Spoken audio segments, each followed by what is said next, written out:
I just want to say how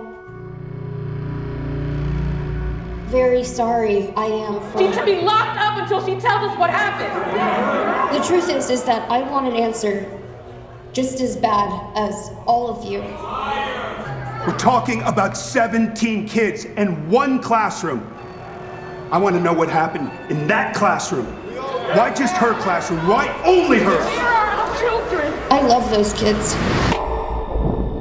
This is a true story that happened right here in my town. A lot of people die in a lot of really weird ways in this story, but you're not going to find it in the news. Those kids walked out of those homes. No one pulled them out. No one forced them. What do you see that I don't? Show me. Where did you go? There's something very, very wrong going on.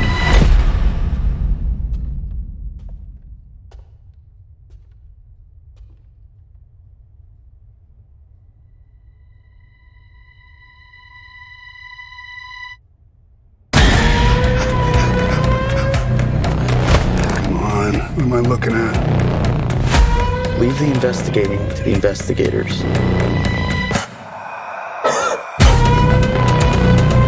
I've never seen anything like that in my life.